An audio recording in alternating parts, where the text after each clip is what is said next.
Some nights, when the schoolhouse grew quiet and the last child's laughter faded into memory, Prudence Hall wondered if she'd spent so long nurturing other people's children that she'd forgotten how to dream of her own. At 40, she'd made peace with loneliness, so she thought. Then Silas McGraw rode into her life. The 56-year-old rancher had everything: land, cattle, money, but his house felt empty. He didn't want just a wife. He wanted a partner to help him build something bigger. "Let's create a home together and fill it with 10 sons," he said, his eyes holding a lifetime of hope. They weren't young anymore, but maybe that didn't matter. Maybe love and family could still bloom, even when you thought your season had passed. Could two people who'd lived alone for so long really build the big, joyful family they both wanted? Before we jump back in, tell us where you're tuning in from, and if this story touches you, make sure you're subscribed, because tomorrow I've saved something extra special for you.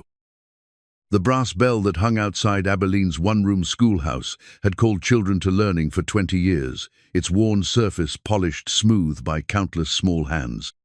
Prudence Hall had rung that bell every morning at 8 sharp, watching dust-covered youngsters tumble from wagons and sprint across the packed earth courtyard. Now, as autumn painted the Texas prairie in shades of amber and rust, she stood in the doorway of her domain, watching the last stragglers hurry inside. "Miss Hall, Tommy pulled my braids again."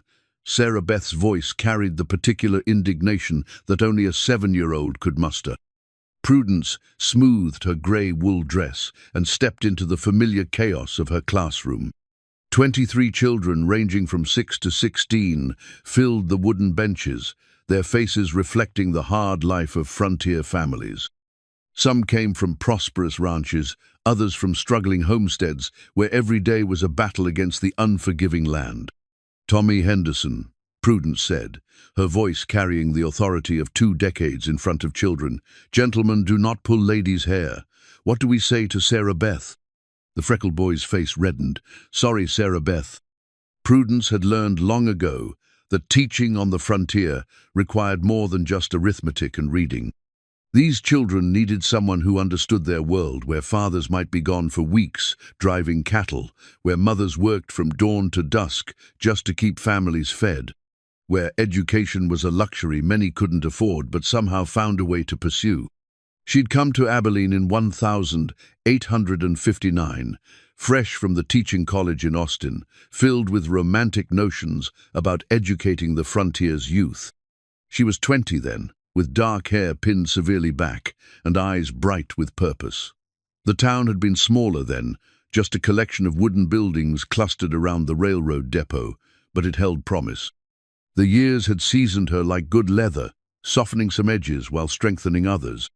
Her hair, now streaked with silver, was still pulled back in the same practical style, though lines around her eyes spoke of countless hours spent in lamplight, grading papers and preparing lessons. Her hands, once soft from a privileged upbringing in Houston, now bore the calluses of a woman who'd learned to tend her own garden, mend her own clothes, and fix her own problems. "Miss Hall," 16-year-old James Patterson raised his hand.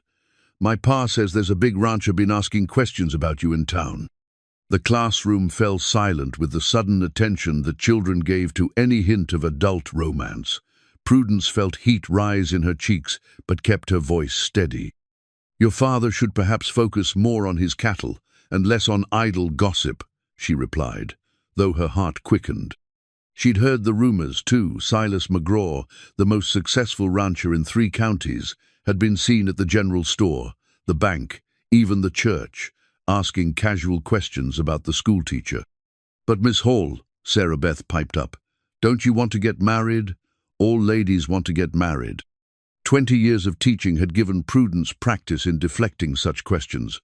"What all ladies want, Sarah Beth, is to be useful and independent. Now, let's turn to our geography lesson." But even as she pointed to the map of the United States hanging on the wall, her thoughts wandered. There had been a time when she'd expected marriage, children of her own. Jonathan Miller had courted her properly during her first year in Abilene, a young lawyer with kind eyes and ambitious plans. They'd walked together on Sunday afternoons, discussed books, planned a future that included a white house with a picket fence and a yard full of children.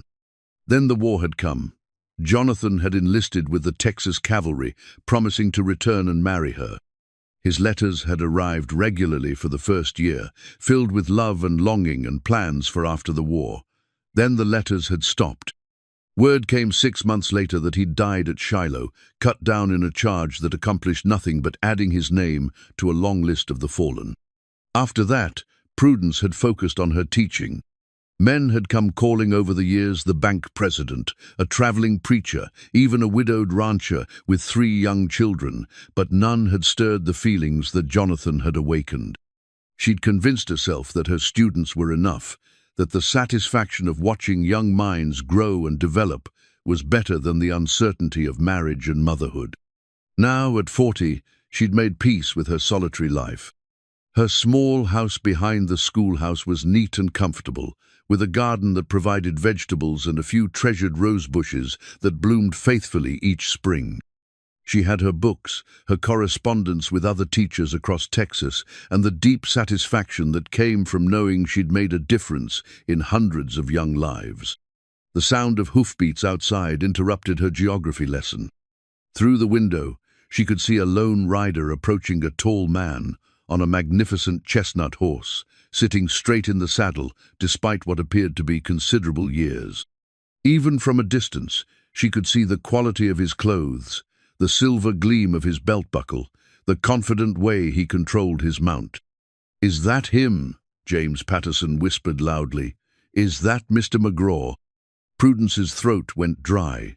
She'd seen Silas McGraw from a distance at church services and town gatherings, but never up close. He was a figure of legend in Abilene, a man who'd arrived 20 years ago with nothing but determination and had built the largest ranch in the county through sheer force of will and careful business sense. The children pressed their faces to the windows as the rider dismounted and tied his horse to the hitching post. Prudence caught her breath as she got her first clear look at him.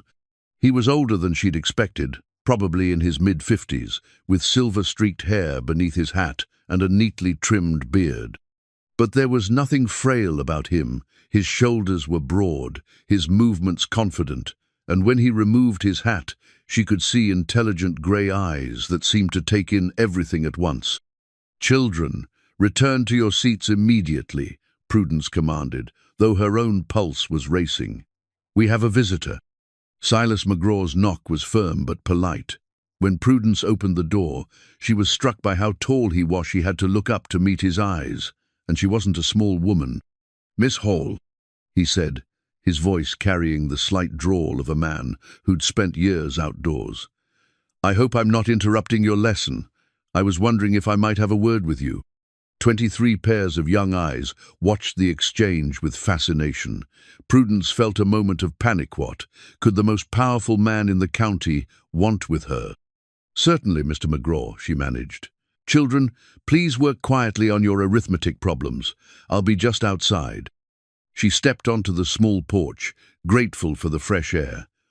Up close, Silas McGraw was even more imposing, but there was something gentle in his eyes that surprised her. "I apologize for the interruption," he said, holding his hat in work-hardened hands. "I know your time with the children is precious." "It's quite all right," Prudence replied, smoothing her skirts. "What brings you to the schoolhouse, Mr. McGraw?" For a moment, the confident rancher seemed almost nervous. He glanced at the children's faces, pressed against the windows, and smiled slightly. "Perhaps we have an audience for this conversation," he said. "Miss Hall, I've been meaning to speak with you for some time. I've heard nothing but good things about your teaching, your character, your standing in the community." Prudence felt heat rising in her cheeks again. "That's very kind, though I'm sure you didn't ride all the way from your ranch just to compliment my teaching methods." Silas McGraw chuckled, a warm sound that crinkled the corners of his eyes. "No, ma'am, I didn't. Miss Hall, I'm going to be direct, because I've found that life's too short for dancing around important matters. I'm 56 years old, and I've spent the last 30 years building something substantial. But every evening when I ride home to my ranch, I'm reminded that all I've built feels hollow without someone to share it with." Prudence's heart began to pound. Surely he wasn't leading to what she thought he was leading to. "I've never married," Silas continued, his grey eyes steady on hers. "Not because I didn't want to, but because building a ranch from nothing doesn't leave much time for courting. Now I find myself in the position of having everything a man could want materially, but lacking the things that truly matter: companionship, family, legacy." "Mr. McGraw," Prudence began, but he held up a gentle hand. "Please, let me finish. I know this is highly irregular, approaching you this way, but I've given this considerable thought. You're a woman of education and refinement, someone who's dedicated her life to nurturing young minds. I believe we might have much in common, and I'd like very much to call on you properly, with your permission." The words hung in the autumn air between them. Inside the schoolhouse, Prudence could hear the children whispering excitedly. She looked at this man, this successful, confident man who'd just made his intentions known with startling directness, and felt something stir that she'd thought was long dead. "Mr. McGraw," she said carefully, "I'm honored by your interest, but I feel I should point out that I'm not exactly a young woman myself. I'm 40 years old, hardly the sort of bride most men would choose." Silas's smile was gentle. "Miss Hall, I'm not most men, and I'm not looking for a young bride. I'm looking for a woman with substance, someone who understands life and its challenges. Age isn't a hindrance, it's an advantage. We've both lived long enough to know what we want and what we don't want." Before Prudence could respond, he continued, "I'll be honest with you about my hopes. I don't just want a wife, I want a partner in building something lasting. I have a large house that feels empty, land that could support a big family, and resources that could make a real difference in young lives. I've been thinking about adoption, about taking in children who need homes and raising them properly." Prudence's breath caught. Children, a family. The dreams she'd buried so deep they'd become fossils suddenly stirred to life. "I know this is sudden," Silas said, noting her expression. "I don't expect an answer today. But I wanted you to know my intentions, and I wanted to ask your permission to court you properly. Would you allow me to call on you Sunday afternoon?" The children's faces were still pressed against the windows, and Prudence was acutely aware that this conversation would be all over town before evening. But looking into Silas McGraw's steady grey eyes, she felt something she hadn't experienced in 20 years' possibility. "Yes," she heard herself say. "Yes, you may call on me Sunday afternoon." His smile transformed his entire face. "Thank you, Miss Hall. I'll see you at 2 o'clock then. And children," he called to the windows, "make sure you mind your teacher. She's precious cargo." As he mounted his horse and rode away, Prudence stood on the porch, watching until he disappeared over a rise. When she turned back to the schoolhouse, 23 faces were grinning at her with undisguised delight. "Miss Hall's got a beau," Tommy Henderson shouted, and the entire classroom erupted in giggles. For the first time in years, Prudence didn't have the heart to restore order immediately. Instead, she found herself smiling as she walked back inside, the brass bell catching the afternoon sunlight and gleaming like new. Sunday arrived with the crisp clarity that only October in Texas could provide. Prudence had spent the morning in a state of nervous energy, changing her dress twice before settling on her best navy blue wool with the small pearl buttons. She'd pinned her hair more carefully than usual, allowing a few softer tendrils to frame her face, and had even dabbed a touch of rosewater behind her ears. At precisely 2 o'clock, she heard the sound of wheels on the dirt road. Through her lace curtains, she watched Silas McGraw step down from a well-appointed buggy, smoothing his jacket and checking his pocket watch. He carried something in his hand, an envelope, she realized, sealed with red wax. His knock was firm but respectful. When Prudence opened the door, she was struck again by his presence, the way he filled the doorframe, the careful attention he'd paid to his appearance. His beard was freshly trimmed, his clothes pressed, and his grey eyes held a mixture of confidence and uncertainty that she found oddly endearing. "Miss Hall," he said, removing his hat, "you look lovely." "Thank you, Mr. McGraw. Please come in." Her small parlour suddenly felt smaller with him in it. He was clearly a man accustomed to wide, spacious ranch house, the open range, and she watched him carefully take measure of her more modest surroundings. His eyes lingered on her bookshelf, her needlework, the small piano that had been her one indulgence. "You play?" he asked, nodding toward the instrument. "A little. I find music helps with teaching the children." She gestured toward the settee. "Please, sit down. May I offer you some coffee?" "That would be kind, thank you."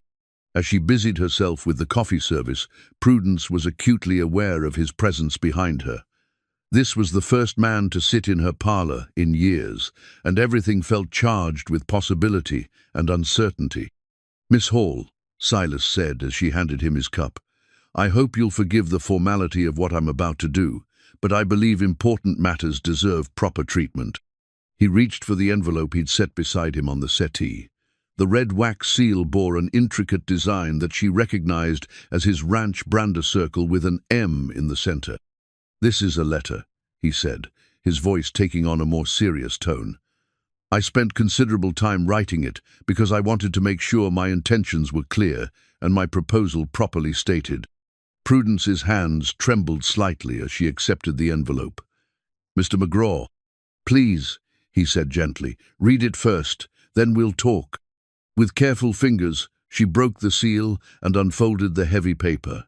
His handwriting was bold and clear, obviously that of an educated man, despite his frontier success.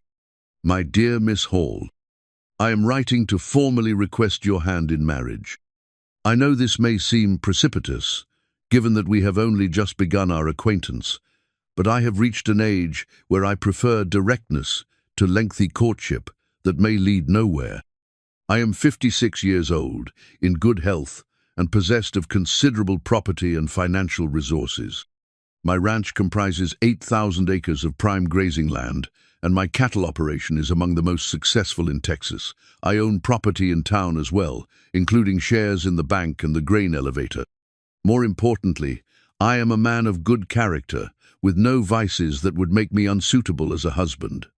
I do not drink to excess, gamble, or keep questionable company.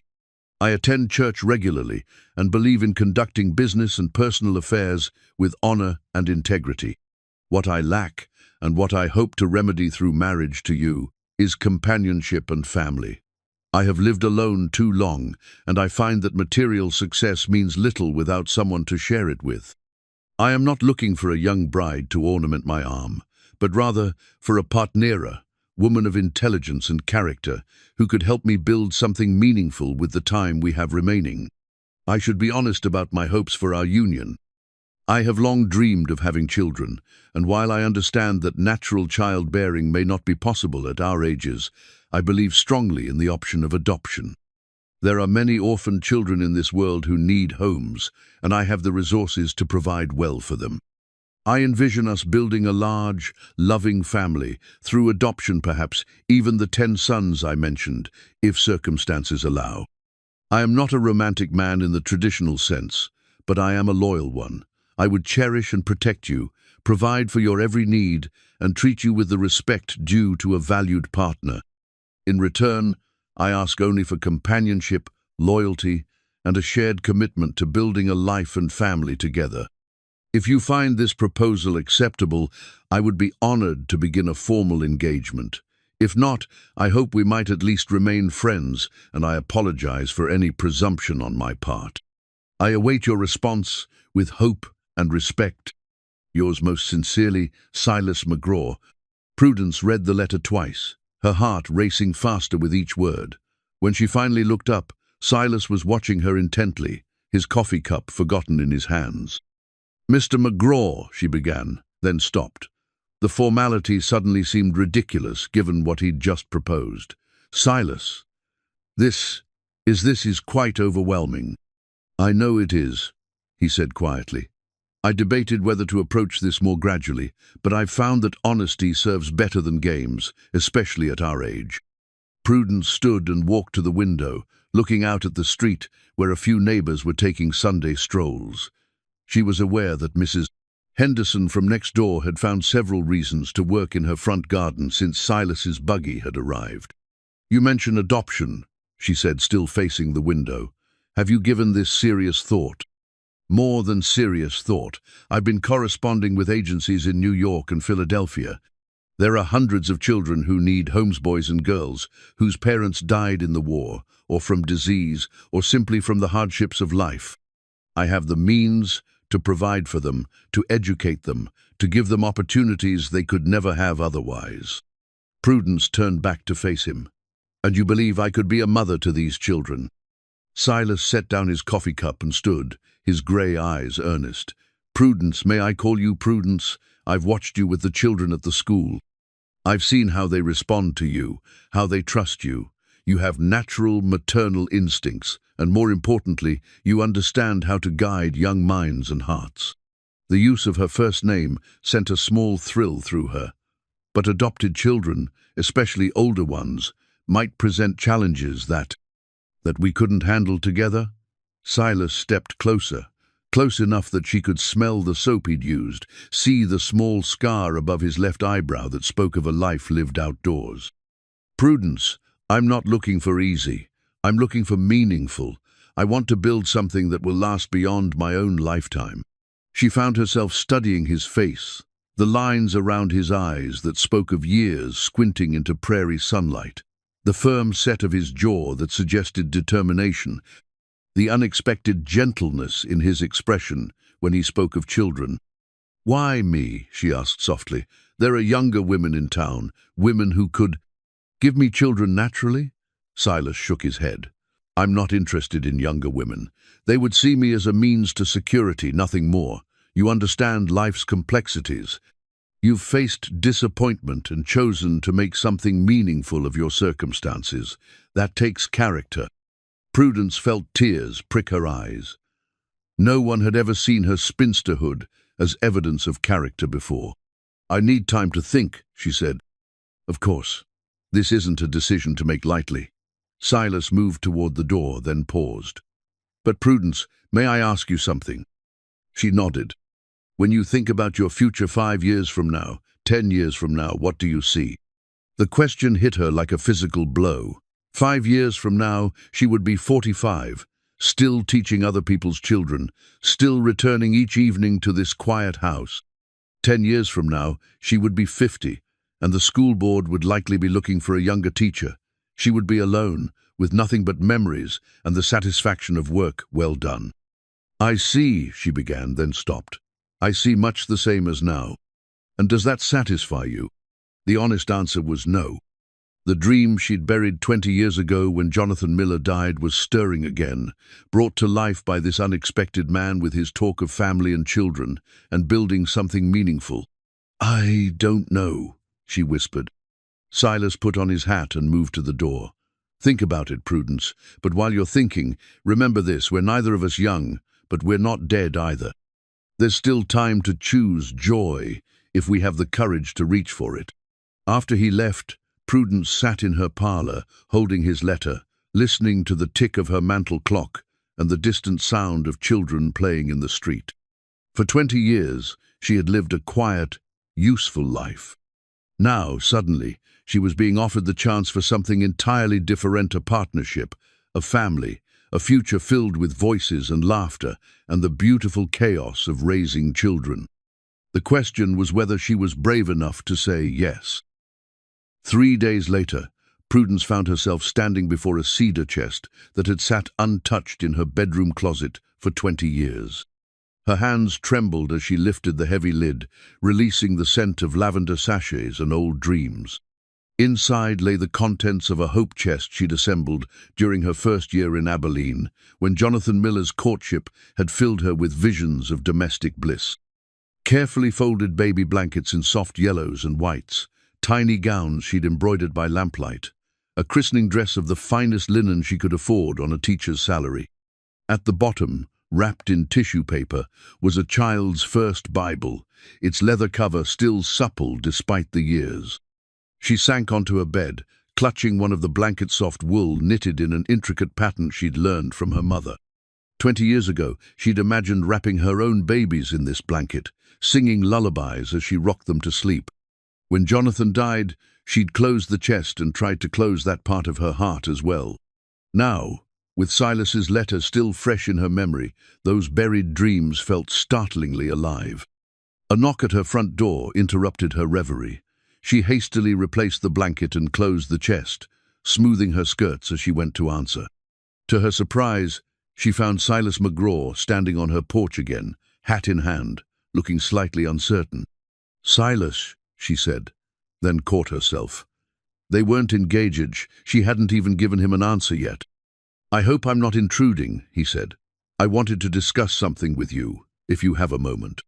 She invited him in, noticing that he seemed more comfortable in her parlor today, less like a large man trying to fit into a small space. "I've been thinking about our conversation," he said once they were seated. "I realized I may have overwhelmed you with the marriage proposal. Perhaps we should step back and simply get to know each other properly first." Prudence felt an unexpected twinge of disappointment. "Oh, I see.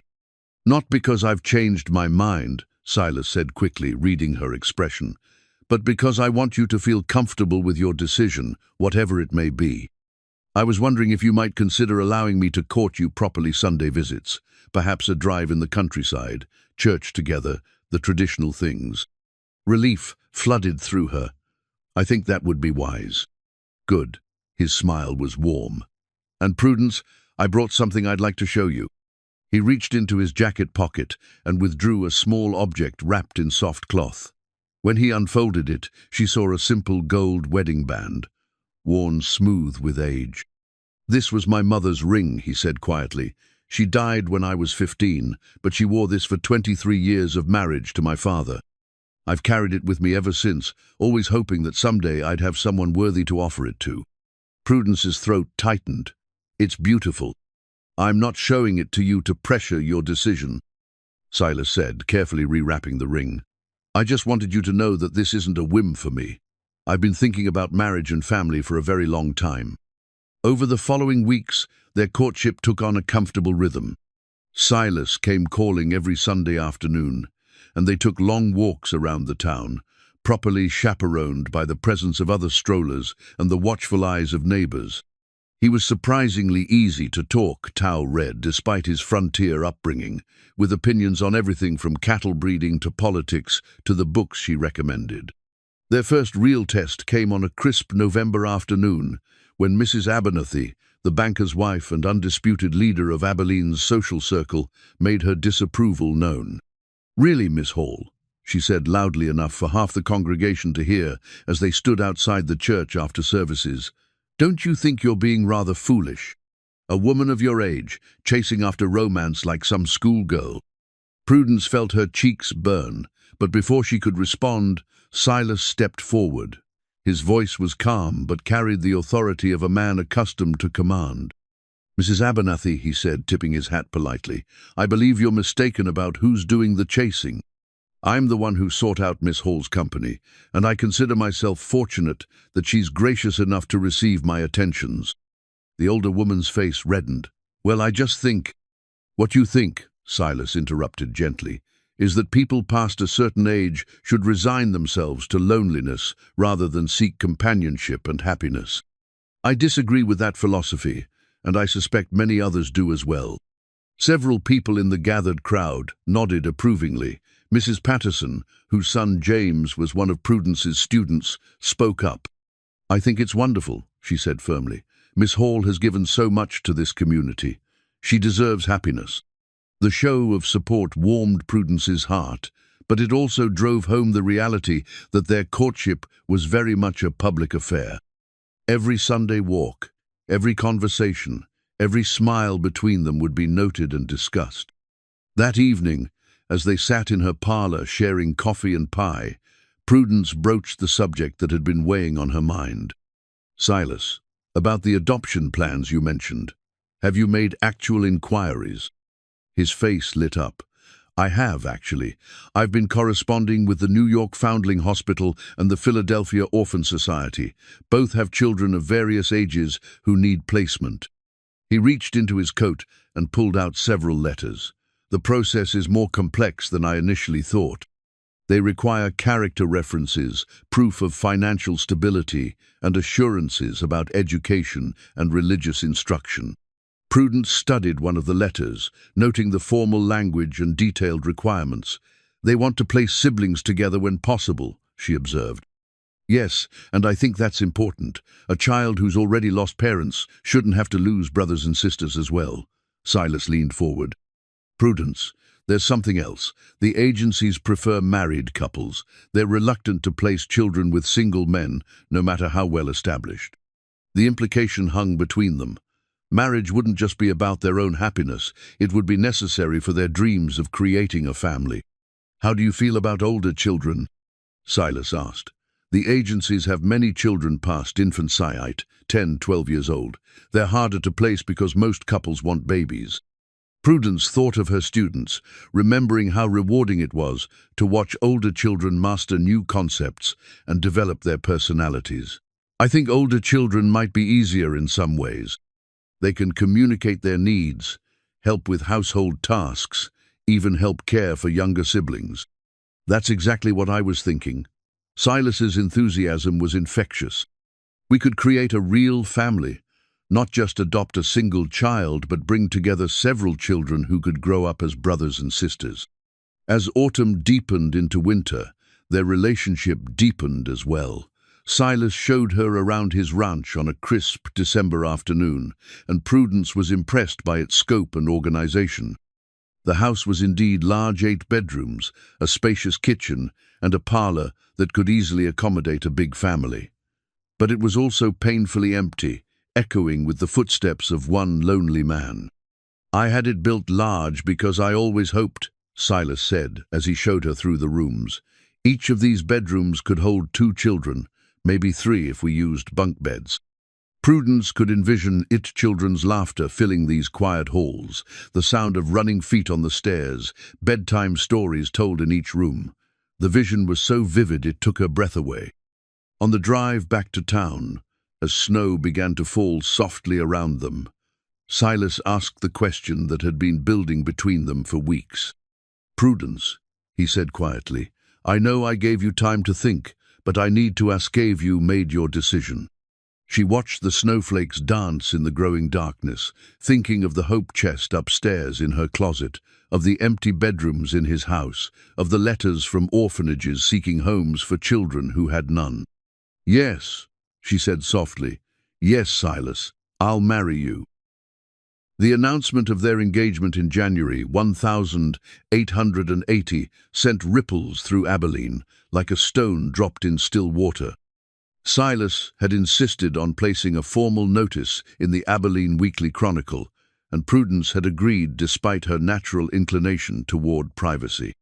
If they were going to build the family they envisioned, they needed community support, not whispered gossip. Their first joint visit to Pastor Williams proved more challenging than expected. The elderly minister received them in his study, surrounded by theological volumes and the musty smell of old books. His initial congratulations seemed genuine enough, but his expression grew troubled when Silas explained their adoption plans. 10 children, you said. Pastor Williams adjusted his spectacles. "Mr. McGraw, that's quite an ambitious undertaking. Are you certain you've thought this through properly?" "Very certain," Silas replied calmly. "Miss Hall and I both believe strongly in providing homes for children who need them." "Yes, but 10 children of various ages, from different backgrounds, that's not the same as raising your own from infancy. These children may come with problems, difficulties you can't imagine." Prudence felt her temper rise. "Pastor Williams, I've been teaching children for 20 years. I'm well aware of the challenges they can present. Teaching and parenting are different matters entirely, Miss Hall." The pastor's tone was patronizing in a way that made Silas's jaw tighten. "And at your age, well, don't you think you might be taking on more than you can handle?" The meeting ended cordially enough, but both Prudence and Silas left feeling unsettled. As they walked through the town square, Silas took her arm gently. "Don't let him discourage you," he said quietly. "He means well, but he doesn't understand what we're trying to build." Their second challenge came from an unexpected source. 3 days after their engagement announcement, Prudence received a formal letter from the school board requesting her immediate resignation. She read the letter twice before its contents fully sank in. Mrs. Abernathy, as head of the school board, had written in her most official tone that married women were unsuitable for teaching positions as their primary duties should be to their husbands and homes. The letter gave her 2 weeks to finish the current term and train her replacement. That evening, Silas found Prudence in her parlor, staring at the letter with tears in her eyes. 20 years, she whispered. 20 years I've given to those children, and they're dismissing me like I'm some kind of moral hazard. Silas read the letter, his expression growing darker with each line. This is Abernathy's doing. She's using the school board to punish you for not listening to her advice. It doesn't matter whose doing it is, Prudence said bitterly. The result is the same.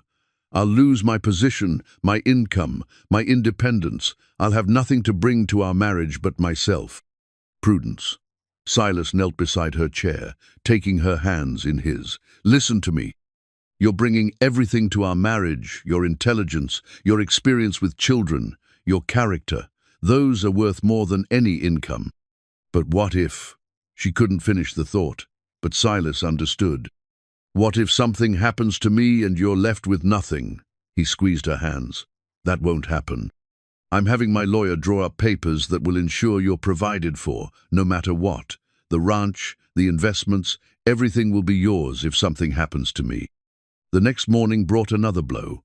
An envelope arrived with the return address of the New York Foundling Hospital there, first response to Silas's adoption inquiries. Prudence's hands shook as she opened it. Dear Mr. McGraw, thank you for your inquiry regarding the placement of children in your care. After careful review of your application, we regret to inform you that we cannot approve placement at this time.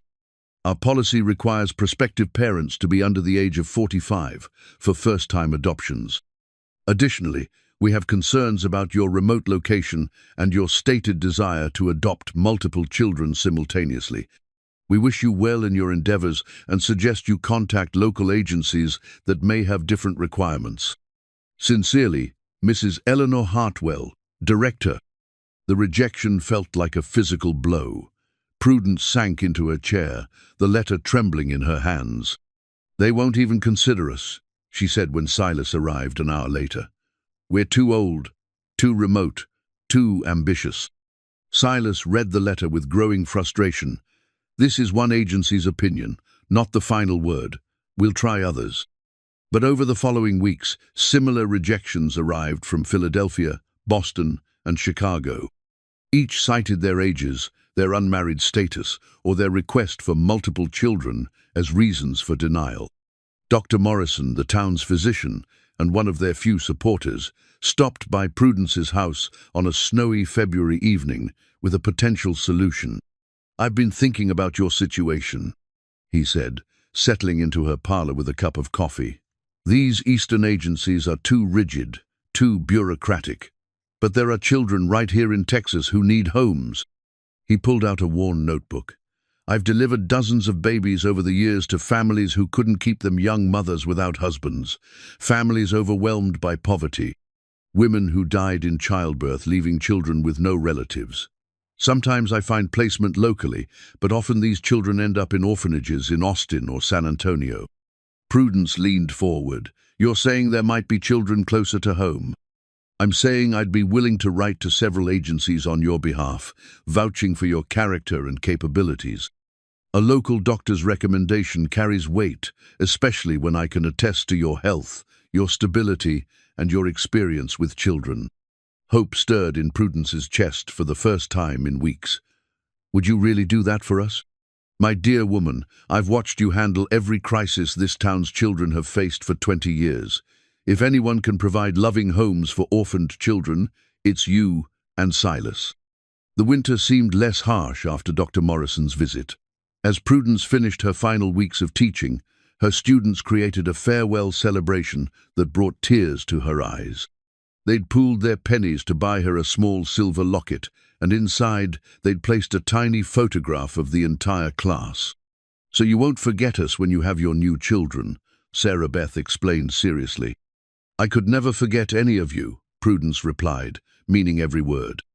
Meanwhile, Silas threw himself into preparing the ranch house for their future family.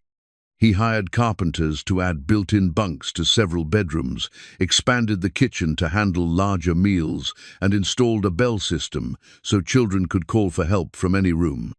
Their wedding plans remained simpler, small ceremony in the church with a reception at the ranch. They'd considered waiting until their adoption applications were approved. But Dr. Morrison had been clear. Agencies preferred married couples. The sooner they wed, the sooner they could officially begin building their family. On a mild evening in late February, as they walked through town discussing final wedding arrangements, Silas stopped suddenly. "Prudence, I want you to know something. Even if the adoptions never happen, even if it's just you and me in that big house, I'll be content. You're enough, more than enough." She squeezed his arm. "And I want you to know that whatever happens, I don't regret saying yes. These past months have shown me what I was missing, living alone all these years." As they approached her house, they could see lamplight glowing warmly in the windows. Soon, she would leave this small, quiet space for Silas's ranch and all the possibilities it represented. The thought no longer frightened Herritt, filled her with anticipation. Tomorrow would bring new challenges, new uncertainties. But tonight, walking arm in arm with this good man who shared her dreams, Prudence felt ready for whatever lay ahead. The letter arrived on a Tuesday morning in March, delivered by a nervous-looking boy who clearly understood its importance. The official seal of the Abilene School Board seemed to mock Prudence as she broke it open with trembling fingers. "Miss Hall, the board has reconsidered your situation and wishes to offer you an alternative to immediate resignation. If you agree to remain unmarried, your position will be secure.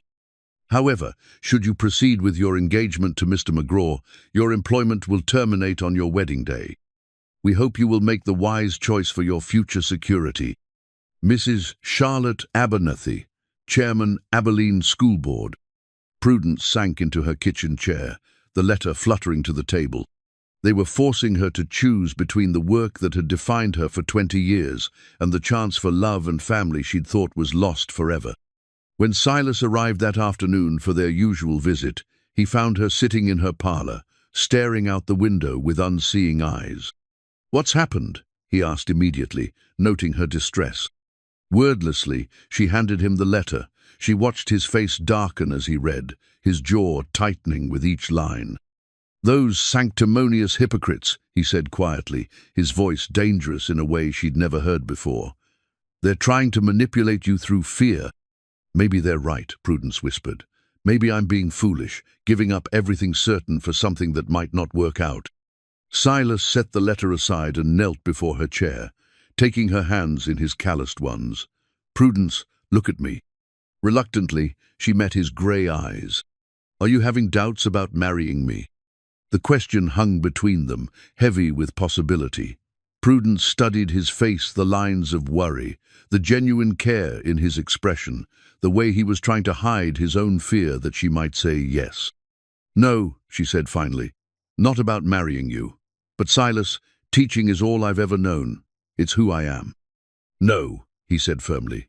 "Teaching is what you do, not who you are. You're a woman who nurtures children, who shapes young minds, who makes a difference in lives. You can do that as a wife and mother just as well as you did it as a teacher." Before she could respond, another knock came at the door. This time it was Dr. Morrison, his medical bag in one hand and an envelope in the other. His usually jovial face was serious. "Prudence, Silas," he greeted them. "I'm glad you're both here. I have news." He handed Silas the envelope. "This came through my contacts at the Austin Children's Home. They have siblings, a brother and sister, ages 14 and 16, who need immediate placement. The children were left there when their mother died of consumption last month." Silas's hands were steady as he opened the letter, but Prudence could see the hope and fear warring in his expression. She moved to stand beside him, reading over his shoulder. "Dr. Morrison, in response to your inquiry, we have 2 children who might be suitable for the McGraw placement. Emma Fletcher, age 16, and Thomas Fletcher, age 15, have been with us for 6 weeks since their mother's death. They are intelligent, well-behaved, but understandably grieving. Emma has some education and can read and write well. Thomas is strong and has experience with farm work. Both children are eager to find a permanent home together. If Mr. McGraw and his intended are still interested in adoption, we would be willing to discuss placement. However, we must stress that these are not young children who will easily adapt. They have experienced loss and hardship that has made them somewhat wary of adults. Please respond at your earliest convenience if you wish to proceed. Respectfully, Mrs. Adelaide Kemp, Director. Prudence's heart began to race. Real children with real names, not just abstract hopes for the future. They want to stay together, she murmured. Can we? Silas asked Dr. Morrison. Can we pursue this even though we're not married yet? Dr. Morrison smiled grimly. I took the liberty of writing to Mrs. Kemp, explaining that you have an imminent wedding planned. She's agreed to hold their placement until after your ceremony, provided it happens within the month. The implications hit Prudence like a physical blow. Within the month, but we planned to marry in May. Plans change, Silas said firmly. If we need to marry sooner to give these children a home, then that's what we'll do. Dr. Morrison cleared his throat. There's something else. Mrs. Kemp would like to meet with you both before finalizing any placement. She's willing to travel here, but she wants to see your home, meet you in person, and assess your suitability. After Dr. Morrison left, Prudence and Silas sat in her parlor in stunned silence. The abstract dream of adopting children had suddenly become very real, very immediate, and very complicated. Silas, Prudence said finally, what if we're not ready? What if we can't give these children what they need? What if we can, he replied. Prudence, these children have already lost everything. The worst thing we could offer them is still better than what they have now. But they're nearly grown. Emma is only 8 years younger than I was when I started teaching. Thomas is old enough to work a man's job. They don't need parents, they need... She paused, searching for the right words. They need family, Silas finished. They need people who care whether they succeed or fail, who'll be there when life gets difficult, who'll help them build their own futures. That's not about age, Prudence, that's about love. The next morning brought another challenge. Word of their accelerated wedding plans had spread through town, and Mrs. Abernathy arrived at Prudence's door with a delegation of other school board members. Miss Hall, she began without preamble, we understand you're planning to rush into this marriage. We're here to offer you one final opportunity to reconsider. Behind her stood Mr. Peterson from the bank and Mr. Collins, who owned the grain elevator. Their faces were grave, as if they were attending a funeral rather than trying to save someone from matrimony. Mrs. Abernathy, Prudence said with as much dignity as she could muster, I appreciate your concern, but my decision is made. Is it really? Mrs. Abernathy stepped closer. Miss Hall, you're 40 years old. You have security, respect, independence. You're throwing all of that away for what romantic fantasies? The chance to play mother to someone else's children? Something snapped inside Prudence. 20 years of polite deference to these people's opinions. 20 years of accepting their judgment about what was appropriate for a spinster schoolteacher. 20 years of making herself smaller to fit their expectations. Mrs. Abernathy, she said, her voice carrying the authority she'd learned from managing unruly children. You're absolutely right. I am 40 years old, which means I'm old enough to make my own decisions about my life, my future, and my happiness. The older woman's face reddened. You're making a terrible mistake. Perhaps, but it will be my mistake to make. Prudence stepped back and began to close the door. Good day, Mrs. Abernathy. As the delegation retreated down her front walk, Prudence leaned against the closed door, her heart pounding. She'd just burned the last bridge to her old life. That evening, she and Silas sat at her kitchen table, planning their accelerated wedding. The guest list would be small, the ceremony simple, but the commitment would be just as binding as if they'd had months to prepare. Are you sure about this? Silas asked, as they addressed invitations. Once we do this, there's no going back. Prudence looked around her small kitchen, thinking of all the quiet evenings she'd spent here alone, all the dreams she'd packed away in cedar chests and dusty corners of her heart. "I've been going back for 20 years, she said softly. "I think it's time to go forward instead." Dr. Morrison's carriage arrived at Silas's ranch on a grey March morning, carrying more than just medical supplies.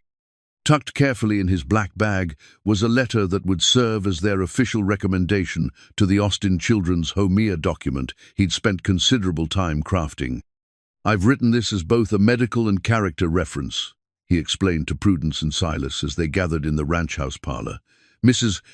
Kemp specifically requested information about your health, your financial stability, and your experience with children." The letter was thorough and persuasive. Dr. Morrison had detailed Silas's excellent health despite his 56 years, Prudence's robust constitution and extensive experience with children of all ages, and their combined moral character. He'd also included specifics about the ranch's size, the house's accommodations, and their financial resources. "There's something else," Dr. Morrison added, his expression growing serious. "I received a telegram from Mrs. Kemp yesterday. She's planning to visit next week to assess your suitability in person. She'll want to tour the house, interview you both, and make her own judgment about whether Emma and Thomas would thrive here." Prudence felt her stomach clench with nervous energy. "What if she decides we're not suitable? Then we'll try again with other children," Silas said firmly, though she could see the worry in his eyes. "But I believe we can convince her. We have good hearts, a good home, and the resources to provide well for these children." The week passed in a blur of preparation. Prudence threw herself into making the ranch house as welcoming as possible, while Silas ensured that every aspect of the operation reflected prosperity and stability. They arranged for character witnesses from the community. Pastor Williams, despite his earlier reservations, several prominent businessmen who respected Silas's success, and even some of Prudence's former students' parents. On the day before Mrs. Kemp's arrival, an unexpected visitor appeared at the ranch. Mrs. Patterson, whose son James had been one of Prudence's students, arrived in her best buggy with a covered basket. "Miss Hall," she said warmly, "I brought you some of my prize-winning preserves for your guest tomorrow, and I wanted you to know that several of us mothers have been talking. We think what you and Mr. McGraw are doing is wonderful." She handed Prudence an envelope. "This is a letter signed by 12 families whose children you've taught. We wanted Mrs. Kemp to hear from people who've seen you with children day after day, year after year." Prudence's eyes filled with tears as she read the letter. It praised her patience, her dedication, her ability to bring out the best in every child she'd taught. It was signed by families across the social spectrum, from wealthy ranchers to struggling homesteaders. "Why would you do this for us?" Prudence asked. Mrs. Patterson smiled. "Because you gave 20 years of your life to our children. Now it's our turn to help you build your own family." Mrs. Adelaide Kemp arrived on the noon train, a small, sharp-eyed woman in her 50s with graying hair and a no-nonsense manner. She wore practical traveling clothes and carried herself with the authority of someone accustomed to making difficult decisions about children's futures. Dr. Morrison performed the introductions in the train station, and Prudence was immediately struck by how carefully Mrs. Rigledo. Kemp observed everything, the way she and Silas interacted, the condition of their clothes, even how they spoke to the station attendant. The tour of the ranch house went well. Mrs. Kemp examined the bedrooms Silas had prepared, noting the sturdy furniture, the adequate heating, and the privacy each room afforded. She was particularly impressed by the expanded kitchen and the large dining table that could accommodate a growing family. "These children have been through considerable trauma," Mrs. Kemp explained as they sat in the parlor for tea. "Emma watched her mother waste away from consumption, and Thomas worked dangerous jobs trying to support them both. They're intelligent and well-behaved, but they're also wary of trusting adults again." "What do they hope for in a family?" Prudence asked. "Security, primarily. Emma wants to continue her educations. She's quite bright and dreams of becoming a teacher herself. Thomas needs guidance about his future. He's strong and willing to work, but he needs someone to help him plan beyond mere survival." Silas leaned forward. We can provide both of those things. Prudence has connections with educational opportunities, and I can teach Thomas ranch management if he's interested, or help him pursue other trades if his interests lie elsewhere. Mrs. Kemp's next questions were more personal and challenging. Mr. McGraw, you've lived as a bachelor for 56 years. Are you prepared for the daily reality of teenagers in your home? The noise, the arguments, the constant questions and needs. I've been lonely for 56 years, Silas replied honestly. I think I'll welcome the noise. And Miss Hall, you've never been married or had children of your own. These aren't young children who will see you as a mother figure immediately. Emma is nearly a woman grown, and Thomas is old enough to make his own decisions about many things. How will you establish authority without alienating them? Prudence considered the question carefully. I think the key is earning their respect rather than demanding their obedience. In 20 years of teaching, I've learned that young people respond to fairness, consistency, and genuine care for their welfare. I don't expect them to love us immediately, but I hope to prove that we're trustworthy. The interview continued for over an hour, covering everything from their financial resources to their plans for the children's religious instruction. Mrs. Justine Inderbrost. Kemp was thorough but not unkind, and Prudence began to sense that the woman genuinely cared about finding the best possible placement for Emma and Thomas. As the afternoon wore on, Mrs. Kemp asked to speak with Prudence privately. They walked through Prudence's garden, now showing early signs of spring growth. Miss Hall, Mrs. Kemp began, I must ask you directly, are you marrying Mr. McGraw primarily because you want children, or because you genuinely care for him? The question was more personal than Prudence had expected, but she answered honestly. 6 months ago, I would have said the children were the primary draw. But I've come to know Silas as a good man, someone I respect and am growing to love. The children we hope to raise together are an expression of our partnership, not the foundation of it. Mrs. Kemp nodded approvingly. That's the right answer. Too many people adopt children to fill voids in their marriages. Children need parents who are united, not people who are using them to create intimacy. That evening, after Mrs. Kemp had returned to town for the night, Prudence and Silas sat on the front porch of the ranch house, watching stars emerge in the darkening sky. Do you think we passed her test? Prudence asked.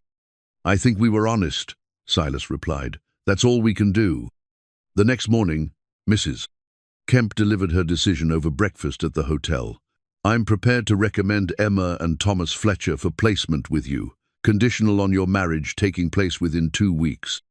Prudence's heart leaped, but Mrs. Kemp held up a cautionary hand. I want to be clear about what you're taking on. These children have been forced to grow up too quickly. They may resist your guidance, test your patience, and challenge your authority. Emma may struggle with allowing herself to be cared for rather than being the caregiver. Thomas may have difficulty accepting help after being forced to be independent. We understand, Silas said. We're not expecting easy children. We're hoping to provide a stable home for children who need one. Mrs. Kemp smiled for the first time since her arrival. Then I think Emma and Thomas Fletcher may be very fortunate indeed. The wedding took place on a crisp April morning in 1880, with only 24 guests gathered in Abilene's small church. Prudence wore her mother's ivory silk dress, altered to fit her fuller figure, and carried a bouquet of early wildflowers that Silas had picked himself from the prairie. The ceremony was simple but heartfelt, with Pastor Williams pronouncing them husband and wife before God and the community that had watched their courtship unfold. As they stood on the church steps afterward, accepting congratulations from well-wishers, Prudence felt a profound sense of rightness. She was no longer Miss Hall, the spinster schoolteacher. She was Mrs. McGraw, with a husband who looked at her as if she were precious, and very soon, they would be parents to Emma and Thomas Fletcher. The reception at the ranch house was modest but joyful. Dr. Morrison made a toast that brought tears to Prudence's eyes, praising their courage in choosing love and family at an age when many people had given up on both. Even Mrs. Abernathy attended, though she maintained a stiff formality that suggested she still disapproved of the entire proceedings. As the last guests departed in the early evening, Prudence and Silas found themselves alone in their home for the first time as husband and wife. The house felt different somehow, not just Silas's house that she was visiting, but truly their shared space. "Mrs. McGraw," Silas said softly, taking her hands in his, "are you happy?" "Very happy," she replied, and meant it completely. Their first week of marriage was a gentle adjustment to sharing space, routines, and decisions. Prudence moved her belongings from the small house behind the schoolhouse, marveling at how few possessions she'd accumulated in 20 years of independent living. Her books filled the empty shelves in the parlor, her linens joined Silas's in the master bedroom, and her hope chest found a place of honor in what would become the nursery. They were planning their trip to Austin to collect Emma and Thomas when the letter arrived. It came on a Thursday morning, delivered by the same nervous boy who'd brought so many important communications over the past months. But this letter was different. The envelope was of expensive paper, the handwriting unfamiliar, and the return address read, San Francisco, California. Silas examined the envelope with curiosity before opening it. "I don't know anyone in San Francisco," he said, breaking the seal. As he read, Prudence watched his face transform from curiosity to shock to something approaching disbelief. His hands began to tremble, and he sank into the nearest chair. "Silas?" Prudence moved to his side. "What is it? What's wrong?" Wordlessly, he handed her the letter. It was written in a feminine hand, educated but shaky, as if the writer had been emotional or ill. "Dear Uncle Silas, I pray this letter finds you well. You do not know me, but I am Sarah's daughter, your niece, Emma McGraw. My mother spoke of you often, though she lost touch with you many years ago when she moved west. I am writing to inform you that my mother passed away last month after a long illness. Before she died, she made me promise to contact you. She said you were the only family Thomas and I had left, and that you would want to know about us. I am writing from San Francisco, where Thomas and I have been living since Mother's death. We are managing as best we can, but circumstances are difficult. I am 16 and Thomas is 15. Mother left us some papers that mention you, and we found your address through inquiries in Abilene. I do not know if you will want anything to do with us, but Mother said you were a good man who would help family if he could. If you could find it in your heart to write back, it would mean everything to us. Your loving niece, Emma McGraw." Prudence read the letter twice, her mind racing. "Silas, you have a sister." "Had," he said hoarsely, "Sarah. She was 8 years younger than me. When our parents died, she went to live with our aunt in Missouri while I stayed to work the farm. We exchanged letters for a few years, but then," he stopped, running his hands through his hair. "She married young, moved west with her husband. I lost track of her 20 years ago. She had children." Prudence's voice was barely above a whisper. "Your sister had children, and they're orphaned, and they're in San Francisco." The implications hit them both simultaneously. Emma and Thomas Fletcher in Austin were not the only children who needed homes. Emma and Thomas McGraw in San Francisco were family Silas's own blood relatives, his sister's children. "We have to go to them," Silas said, standing abruptly. "We have to go to California immediately." "But what about the Fletchers? Mrs. Kemp is expecting us in Austin next week." Silas was already moving toward his desk, pulling out paper and ink. "I'll write to her immediately. I'll explain the situation. Surely she'll understand that family comes first." As he began composing a telegram to send to San Francisco, Prudence reread Emma McGraw's letter, noting details she'd missed the first time. The return address was in a part of San Francisco that Dr. Morrison had once described as rough, the kind of area where working-class families struggled to make ends meet. The letter itself, while well-written, showed signs of haste and worry. "Silas," she said carefully, "these children, your niece and nephew, they're the same ages as the Fletcher children." He looked up from his writing. "Yes, 16 and 15. They have the same names." Silas's pen stopped moving. "What are you saying?" I'm saying it seems remarkable that two sets of orphan siblings, both named Emma and Thomas, both the same ages, would need homes at exactly the same time we're looking to adopt.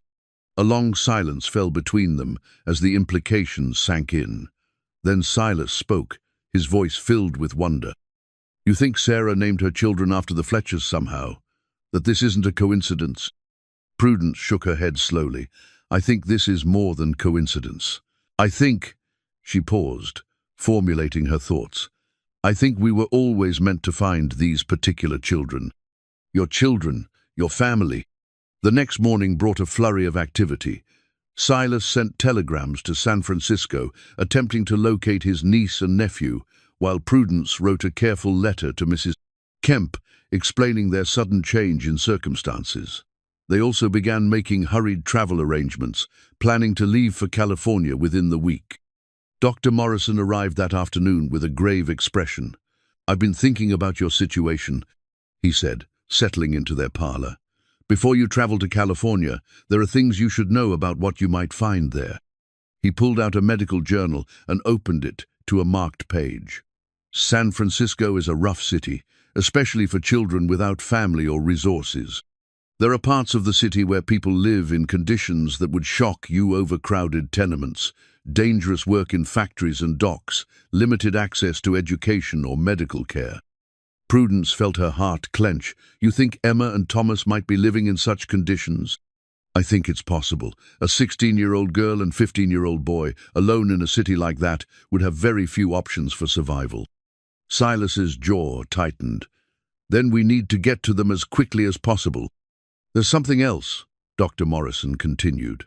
The journey to California is expensive and dangerous. You'll be traveling by train for over a week, across territories that are still largely untamed.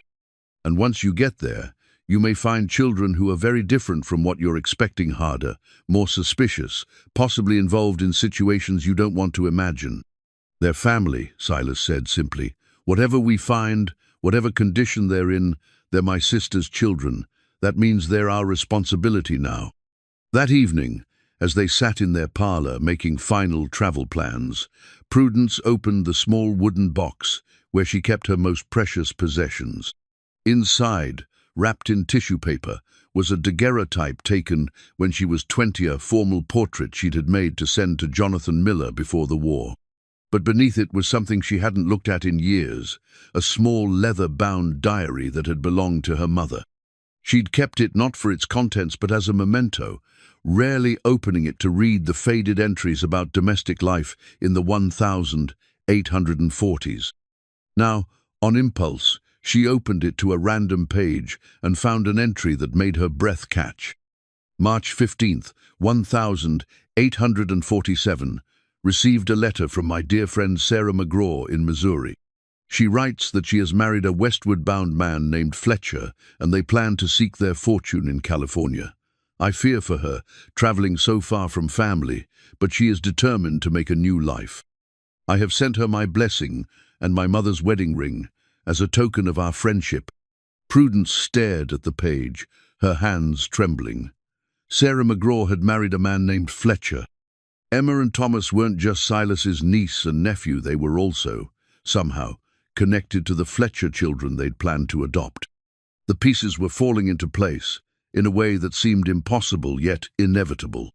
Their journey to California wouldn't just be about rescuing family members in need, it would be about fulfilling the destiny that had been set in motion decades before either of them understood what they were meant to build.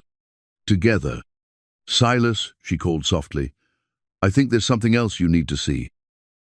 The train tickets to San Francisco felt like tangible hope in Prudence's gloved hands as she and Silas stood on the platform in Abilene, surrounded by their traveling cases and the well-wishes of friends who'd come to see them off. Dr. Morrison had insisted on accompanying them to the station, carrying his medical bag and a letter of introduction to a colleague in San Francisco. Remember, he said as the distant whistle of the approaching train echoed across the prairie, you may not find what you're expecting. These children have been on their own for months. They may be suspicious of your motives, even hostile to the idea of being rescued. Silas adjusted the leather satchel that contained all their important documents, marriage certificate, bank statements, letters of reference, and most precious of all, the daguerreotype of his sister Sarah that he'd found tucked away in his father's old Bible. In the faded image, a young woman with Silas's eyes smiled shyly at the camera, her hand resting on the shoulder of a serious-looking man in a dark suit. "That must be Fletcher," Prudence had said when they'd discovered the photograph. Sarah's husband, Emma and Thomas's father. Now, as they prepared to cross a continent to find his sister's children, Silas felt the weight of 20 years of lost family connections. He'd been so focused on building his ranch, on surviving and prospering, that he'd let precious relationships slip away. The guilt of that neglect sat heavy in his chest. The train arrived in a cloud of steam and clanging metal, and Prudence felt her stomach clench with nervous anticipation. She'd never traveled farther than Austin, and the idea of crossing the entire country by rail was both thrilling and terrifying. More than that, she was about to meet children who might become her family not through the careful process of adoption agencies, but through the messy, complicated bonds of blood and circumstance. As they settled into their compartment, Prudence pulled out the small notebook where she'd been recording everything she could learn about Emma and Thomas McGraw. Through telegrams and letters sent ahead to San Francisco, they'd managed to piece together fragments of information. The children were living in a boarding house in the Mission District, one of the city's rougher neighborhoods. Emma was working as a seamstress in a factory, while Thomas had found employment at the docks. Both were considered reliable workers, but their landlord had expressed concern about their ability to continue paying rent without additional support. "Prudence," Silas said, as the train pulled away from Abilene and began its long journey west, "I need to prepare you for the possibility that these children may not want our help." She looked up from her notebook, noting the worry lines around his eyes. "What do you mean?" "They've been taking care of themselves since Sarah died. They've proven they can survive independently. Emma is 16 in some places. That's old enough to be considered an adult. Thomas is 15 and working a man's job. They may see us as strangers trying to control their lives, not family coming to help." The thought had occurred to Prudence as well. Her experience teaching had shown her that older children, especially those forced to mature quickly by circumstances, often resented adult authority. "Then we'll have to prove ourselves to them, the same way we'd prove ourselves to any young people we hope to influence." The journey to California took 8 days, with stops in Kansas City, Denver, and Salt Lake City. At each station, Prudence and Silas sent telegrams ahead to San Francisco, trying to confirm their niece and nephew's location and prepare them for their arrival. The responses they received were brief and formalities. Emma and Thomas McGraw were still at the same address. Yes, they were expecting their uncle's visit. No, they needed no immediate assistance. The formal tone of the telegrams worried Prudence. There was no warmth, no excitement about meeting family they'd never known. Just polite acknowledgement that contact had been made. As the train climbed through the Rocky Mountains, Silas shared more memories of his sister Sarah. She'd been 8 when their parents died in an influenza epidemic, a bright, imaginative girl who'd loved books and music. Their aunt in Missouri had taken her in, but the separation had been painful for both siblings. Silas had been 18, old enough to inherit the family farm, but too young to care for a young girl as well. "I should have fought harder to keep her with me," he said, staring out at the mountain peaks. "I should have found a way." "You were 18 and alone yourself," Prudence replied gently. "You did what seemed best at the time." "Did I? Or did I choose the easier path?" Silas's voice carried decades of regret. "I told myself she'd be better off with Aunt Martha, that I could give her a better life once I got established. But years passed, and I was always too busy, always planning to reconnect next year or when things settled down." The weight of his guilt was palpable, and Prudence understood that this journey was about more than rescuing his sister's children. It was about redemption for a relationship he'd let slip away. On the 6th day of their journey, as the train crossed the Nevada desert, they received a telegram that changed everything. It was waiting for them at the Reno station, delivered by a telegraph operator who looked troubled. Uncle Silas, "Stop, Emma, very sick. Stop, come quickly. Stop, Thomas McGraw." Prudence felt her blood turn cold. Sick how? What kind of sick? Silas was already moving toward the telegraph office. "I need to send a reply immediately. Ask what's wrong, if she needs medical attention, if there's anything we can do." The response came back within an hour. "Doctor says consumption stop. No money for treatment stop, please hurry." Consumption. The same disease that had killed their mother. Prudence closed her eyes, remembering her own mother's death from the wasting disease, the months of gradual decline, the terrible helplessness of watching someone fade away. "We need to get there faster," Silas said grimly. "Is there any way to speed up this journey?" The conductor was sympathetic but realistic. "We're making the best time possible, sir. 2 more days to San Francisco, barring any delays." 2 more days. Prudence spent those 48 hours in a state of anxious preparation, reading everything she could find about consumption treatment, making lists of supplies they might need, and praying that they wouldn't arrive too late. When the train finally pulled into the San Francisco station on a foggy morning in late April, they were met by a young man who could only be Thomas McGraw. He had Silas's height and build, but his face was gaunt with worry and exhaustion. His clothes were clean but worn, and his hands bore the calluses of hard labor. "Uncle Silas?" he asked hesitantly, approaching their compartment as they gathered their luggage. Silas stepped forward, and Prudence watched as uncle and nephew studied each other with a mixture of curiosity and wariness. Thomas had Sarah's eyes, the same shape and color as the daguerreotype they'd brought. "Thomas," Silas said, his voice thick with emotion, "you look like your mother." The young man's composure cracked slightly. "She talked about you, said you were the strongest man she ever knew, that you could fix anything." "I couldn't fix enough," Silas replied quietly. "But I'm here now. We're here now." He gestured to Prudence. "This is my wife, Prudence. Your aunt." Thomas nodded politely to Prudence, but his attention quickly returned to Silas. "Emma's been asking for you. She's been holding on, waiting. The doctor says—" His voice broke. "The doctor says she might not have much time." As they climbed into the hired carriage that would take them through San Francisco's crowded streets, Prudence got her first look at the city that had become home to Silas's family. It was unlike anything she'd ever seen. Buildings packed so tightly together, they seemed to lean on each other for support. Streets filled with people of every nationality, speaking languages she couldn't identify. And over everything, the smell of salt air mixed with coal, smoke, and human habitation. The boarding house where Emma and Thomas lived was in a part of the city that Dr. Morrison's warnings hadn't adequately prepared her for. The building was narrow and tall, squeezed between a tavern and a pawn shop, with laundry hanging from every window and the sound of crying babies drifting from multiple floors. "She's on the 3rd floor," Thomas said as they climbed the dark, narrow stairs. "I've been trying to keep her comfortable, but—" He didn't finish the sentence, but Prudence understood. A 15-year-old boy, no matter how dedicated, couldn't provide the kind of care a seriously ill person needed. As they reached the 3rd-floor landing, Thomas stopped before a door marked with the number 7. "She may not recognize you immediately," he warned. "The fever comes and goes, and sometimes she thinks she's back home with mother." Silas squared his shoulders, preparing to meet the niece he'd never known existed until 2 weeks ago, the daughter of the sister he'd failed to stay connected with, the young woman whose life might depend on whether they'd arrived in time.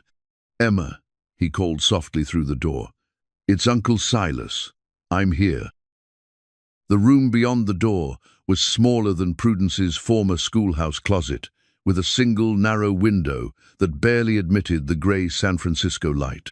The air was thick with the smell of sickness and poverty-and-washed linens, stale food, and the unmistakable sweet scent of fever that Prudence remembered from her mother's final days. Emma McGraw lay on a narrow bed that took up most of the room's space, her 16-year-old frame looking impossibly fragile beneath a thin quilt that had seen better years. Her dark hair, so like her uncle's and her mother's, was damp with perspiration, and her breathing came in shallow, labored gasps that made Prudence's heart clench. But it was Emma's eyes that struck her most profoundly. Sarah's eyes in a face worn thin by illness and responsibility, but eyes that held an unmistakable intelligence and spirit that no amount of hardship had managed to extinguish. "Uncle Silas?" Emma's voice was barely above a whisper, but it carried clearly in the small space. "You came." Silas moved to the bedside with careful steps, as if afraid his large presence might overwhelm the fragile young woman. "Of course I came. I'm sorry it took so long. I didn't know about you and Thomas until— Mother always said you would help if you knew." Emma interrupted, her words punctuated by a cough that sent alarm through Prudence's chest. "She kept your picture, said you were the kind of man who kept his promises." Prudence watched her new husband kneel beside the narrow bed, his weathered hands surprisingly gentle as he took Emma's fever-hot fingers in his own. The resemblance between uncle and niece was unmistakable, the same determined jaw, the same intelligent grey eyes, the same quiet strength that seemed to run in the McGraw bloodline. "This is my wife, Prudence," Silas said softly. "Your new aunt. We've come to take care of you." Emma's gaze shifted to Prudence, and for a moment the young woman's expression held the wariness of someone who'd learned not to trust easily. "Thomas said you were a school teacher."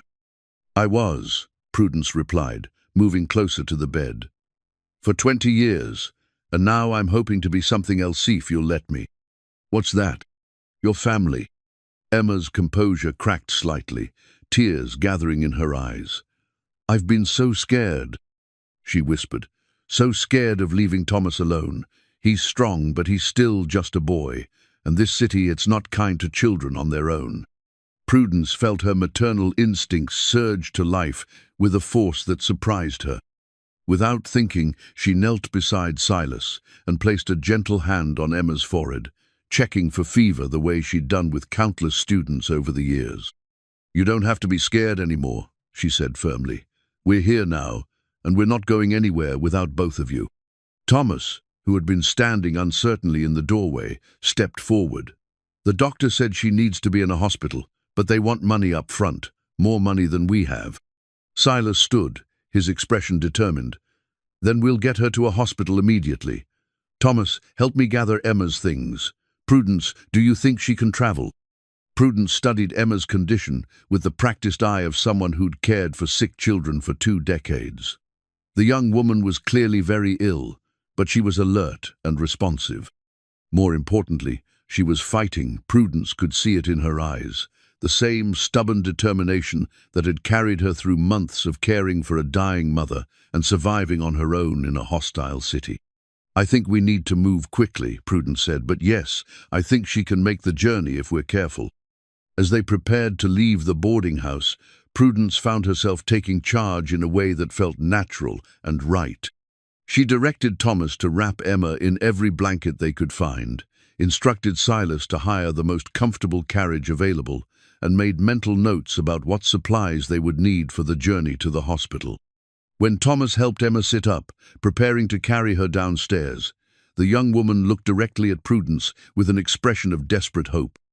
"Aunt Prudence," she said, the title sounding strange but right on her lips. "Will you stay with me? At the hospital. I don't want to be alone with strangers." The request hit Prudence like a physical blow. This brave, sick young woman who had been caring for herself and her brother, with no help from anyone, was asking for the one thing Prudence had spent 20 years learning how to give: the comfort of knowing someone cared enough to stay. "I'll stay with you as long as you need me," Prudence promised, and she meant it with every fiber of her being. "We both will. You're not alone anymore, Emma. You're family." As they carefully made their way down the narrow stairs of the boarding house, Emma wrapped in blankets and supported by her uncle and brother, Prudence realized that everything in her life had been leading to this moment. 20 years of teaching children, of learning to see potential where others saw problems, of developing the patience and strength needed to help young people through their darkest hours, all of it had been preparation for becoming the mother that Emma and Thomas needed. The fog was lifting as they emerged onto the San Francisco street, and for the first time since receiving Thomas's telegram, Prudence felt a surge of hope. They had found the children, They were together, and whatever challenges lay ahead, they would face them as a family. St. Mary's Hospital stood like a fortress of hope against the San Francisco skyline, its brick walls and clean windows a stark contrast to the boarding house they'd left behind. As their carriage pulled up to the entrance, Prudence felt Emma's hand tighten in hers, whether from pain or fear, she couldn't tell. The next few hours passed in a blur of medical consultations, paperwork, and the peculiar mixture of urgency and waiting that characterizes hospital life. Dr. Harrison, a kind man with silver hair and gentle hands, examined Emma thoroughly while Prudence, Silas, and Thomas waited in the corridor outside her room. "Your niece is very ill," Dr. Harrison told them when he emerged, his expression serious but not without hope. "The consumption is advanced, but she's young and has been fighting it for months. That shows remarkable strength." "What are her chances?" Silas asked directly. "With proper care, rest, and nutrition, I'd say fair to good. She needs to gain weight, needs clean air, and needs to stop working in that factory immediately. The dust and poor air quality there have made her condition much worse." Prudence felt a mixture of relief and determination. "What does she need from us?" "Time, patience, and love," Dr. Harrison replied. "The medical care we can provide, but healing from consumption requires more than medicine. She needs reasons to fight, reasons to get well." As they were talking, a commotion arose from Emma's room. Through the partially open door, they could hear her voice, raised in distress. "No, you don't understand. I can't stay here. Thomas needs me. He can't afford the rent alone. He's just a boy." Prudence pushed past the doctor and entered the room, finding Emma trying to sit up, despite the nurse's attempts to keep her lying down. The young woman's face was flushed with fever and anxiety. "Emma, sweetheart, it's all right," Prudence said, moving to the bedside. "Thomas is going to be fine. We're going to take care of everything." "You don't understand." Emma's voice cracked with emotion. "I've been taking care of him since Mother died. I'm the one who makes sure he eats, who makes sure he has clean clothes, who—" She was interrupted by a coughing fit that left her gasping. Thomas appeared in the doorway, his young face twisted with guilt. "Emma, stop. You're making yourself sicker." "I can't stop," Emma cried. "If I stop, who's going to—" "I am," Prudence said firmly, sitting on the edge of the bed and taking Emma's hands in both of hers. "I'm going to take care of Thomas. And I'm going to take care of you. That's what mothers do." The word hung in the air between them. Mother. Emma stared at Prudence with wide eyes, as if she couldn't quite believe what she'd heard. "You barely know us," Emma whispered. "I know enough," Prudence replied.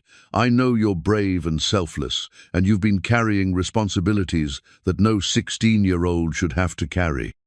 I know Thomas is strong and loyal, and he loves you enough to work dangerous jobs to help support you. I know you're both survivors, and I know your family." Silas stepped forward, his voice gentle but firm. "Emma, I failed your mother by losing touch with her. I won't fail you by letting you carry these burdens alone. Thomas is my responsibility now, and so are you." Thomas moved to his sister's other side, his eyes bright with unshed tears. "Emma, I can take care of myself. I'm 15, not 5. You need to get well." For the first time since they'd found her, Emma's fierce control began to crumble. Tears streamed down her cheeks as months of fear, responsibility, and exhaustion finally found their release. "I was so scared," she sobbed. "When Mother died, I was so scared we'd end up in one of those orphanages, or separated, or—" "That's not going to happen," Silas said firmly. "You're McGraws. We take care of our own." Dr. Harrison, who had been watching from the doorway, stepped forward with a gentle smile. "I think what Miss Emma needs most right now is rest. The emotional strain has been as damaging as the physical illness." As the medical staff settled Emma for the night, Prudence found herself making plans with a clarity and purpose she'd never experienced before. They would stay in San Francisco until Emma was well enough to travel. They would find better accommodations for Thomas immediately. They would ensure both children had proper clothing, proper food, and proper medical care. But more than that, They would begin the delicate work of becoming a family, not just relatives thrown together by circumstance, but people who chose to love and support each other through whatever challenges lay ahead. That evening, as they sat in a hotel room near the hospital, Thomas finally asked the question that had been weighing on all of them. What happens now? I mean, after Emma gets well. Do we come to Texas with you? Silas and Prudence exchanged a look. They had discussed this possibility during the train journey, but hearing it spoken aloud made it real in a way that planning couldn't. Would you want to? Prudence asked carefully. It would mean leaving San Francisco, leaving everything familiar. Thomas was quiet for a long moment. There's nothing familiar left here, he said finally. Everything familiar died with Mother. What we want, what Emma and I both want, is to belong somewhere again. Then you belong with us, Silas said simply, for as long as you want to stay. 6 months later, the brass bell that had once called children to Prudence's schoolhouse hung in a place of honor beside the front door of the McGraw Ranch house, now serving a different but equally important purpose. Its clear, sweet tone called family members to meals, announced visitors, and marked the rhythms of a household that had transformed from echoing emptiness to vibrant life. Prudence stood on the front porch in the golden light of an October evening, watching Thomas work with one of the young horses in the corral. At 16 now, he had filled out with proper nutrition and hard work, his shoulders broadening and his confidence growing with each passing day. Silas had taken to ranch work with the enthusiasm of a young man discovering his calling, and his natural intelligence had made him an apt pupil in both animal husbandry and business management. Aunt Prudence, a voice called from behind her, and she turned to see Emma emerging from the house, carrying a bundle of finished needlework. At 17, Emma had regained not only her health, but had blossomed into a young woman of remarkable grace and determination. The consumption had left her with a slight tendency toward fatigue, but Dr. Morrison's continued care and the clean prairie air had restored the color to her cheeks and the brightness to her eyes. "How are you feeling today?" Prudence asked, noting that Emma moved with easy confidence rather than the careful conservation of energy that had marked her first months in Texas. "Strong," Emma replied with a smile that reminded Prudence powerfully of the daguerreotype of Sarah McGraw. "Strong enough to help you with dinner, and strong enough to finish these samplers for the church bazaar." The church bazaar evidence of how thoroughly the McGraw family had been accepted into Abilene's community. Pastor Williams, who had initially expressed reservations about their adoption plans, now spoke from the pulpit about their family as an example of Christian charity in action. Even Mrs. Abernathy had been forced to acknowledge that the arrangement had worked out better than anyone had expected. As they prepared dinner together in the expanded kitchen, Prudence marveled at how naturally they had fallen into family rhythms. Emma's domestic skills, learned through necessity during her mother's illness, complemented Prudence's more formal training.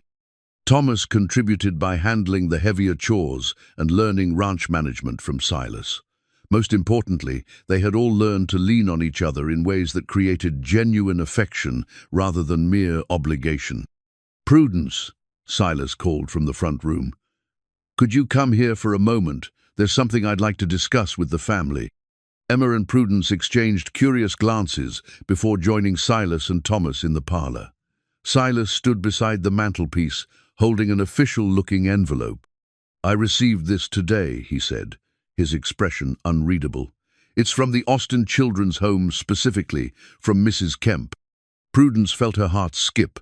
They had written to Mrs. Kemp months ago, explaining their change in circumstances and their focus on Silas's biological family. The response had been understanding but formal, closing the door on their planned adoption of the Fletcher children. "What does she say?" Emma asked, settling beside Thomas on the settee with the easy affection of siblings who had learned to depend on each other. Silas opened the letter and read aloud. "Dear Mr. and Mrs. McGraw, I hope this finds your family well and thriving. I'm writing to inform you that we have found excellent placement for Emma and Thomas Fletcher with a family in Houston who specifically requested older children. However, We have a new situation that made me think of you." He paused, looking around at their faces.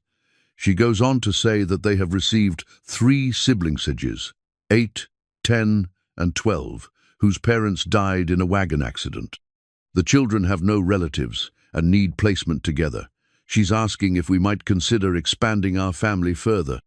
The room fell silent as the implications sank in. 3 more children, the 10 sons Silas had dreamed of, suddenly seemed not like fantasy, but like genuine possibility.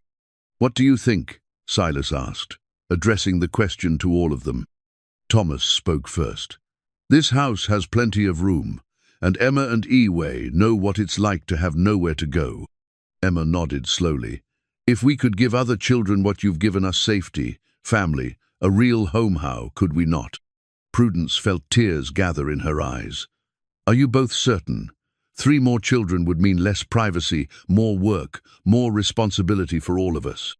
"It would also mean more laughter," Emma pointed out, "more birthdays to celebrate, more people around the dinner table, more family," Thomas finished. That evening, as they composed their response to Mrs. Kemp, Prudence reflected on the extraordinary journey that had brought them to this moment. A year ago, she had been a spinster schoolteacher facing a lonely future. Now she was part of a family that was about to grow even larger, surrounded by people who had chosen to love each other despite having no obligation to do so. The official family portrait they'd had taken in Abilene 3 months earlier sat on the parlor table, showing the 4 of them arranged formally, but with genuine warmth in their expressions. Silas stood behind the seated women, his hand resting protectively on Prudence's shoulder. Emma and Thomas flanked them, no longer the desperate, frightened children they'd found in San Francisco, but confident young people with bright futures ahead of them. Soon, Prudence thought, they would need a larger photograph. As autumn deepened into winter, the McGraw family prepared for their newest additions. The house buzzed with activity as they readied bedrooms, planned wardrobes, and discussed how best to help 3 more orphaned children learn to trust in the possibility of family. On a crisp December morning, as Prudence rang the brass bell to call everyone to breakfast, she stood for a moment listening to the voices that answered Silas, calling from the barn that he'd be right in. Thomas laughing at something Emma had said. Emma humming as she set the table for 4, soon to become 7. The dreams she'd packed away in her hope chest 20 years ago had been fulfilled in ways she never could have imagined. Love had come to her not in the traditional form of romance followed by children, but in the more complex and ultimately more satisfying form of partnership, purpose, and the kind of family that was built rather than born. As her family gathered around the expanded table, Prudence offered a silent prayer of gratitude. She had spent 20 years nurturing other people's children. Now, she would spend the rest of her life nurturing her own, not born to her, but chosen by her, and loved with the fierce protectiveness of someone who understood exactly how precious and fragile family bonds could be. The brass bell fell silent, but the house remained filled with the sounds of home, conversation, laughter, and the everyday music of people who belonged together.